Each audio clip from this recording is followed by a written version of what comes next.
The Cass report isn't going to pull us up the hill out of the mess of transgender ideology.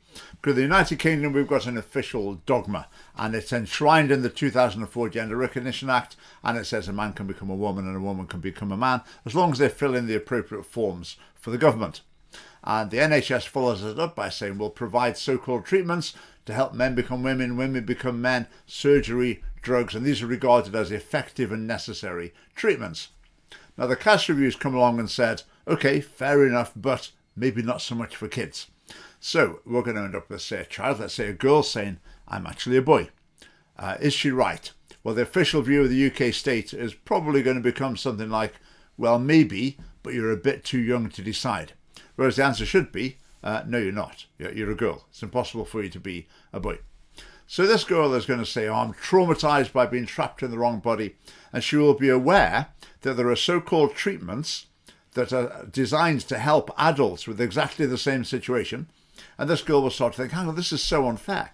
How come adults can get treatments for this problem and I can't? They won't help me. How come this is so unbearable for adults, they can get these treatments, and yet me as a child, it's denied me? Now, children will know that these treatments have been denied to them. They'll know that these treatments are believed to help solve this problem of gender identity, and they'll think it's really unfair. They'll be very frustrated. They'll become quite angry, and they might even become depressed. And their conversation with the NHS will become, look, I know I'm a boy. And the NHS will say, well, we don't think you can be sure yet. And the girl will say, well, yes, I definitely know. I know for sure. I mean, how are you going to settle that one?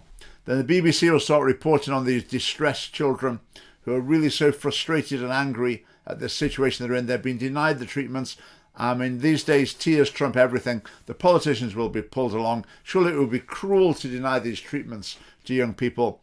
And from their point of view, it does make sense. And also, the children will be incentivized to dramatise their trauma to the maximum possible extent in order to put pressure on the NHS to treat them as one of the exceptional cases where they should get puberty blockers or surgery or various drugs, etc. So we were right at the bottom of the transgender slippery slope. The Cass report tries to pull us partway back up. But what's going to happen next?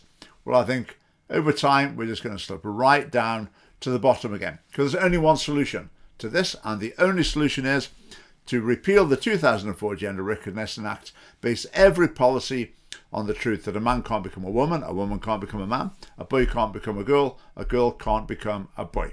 That's the only way out of the transgender mire. And if you agree with that, you need to join the Scottish Family Party, because that's our policy. There's a link below. Thanks for watching.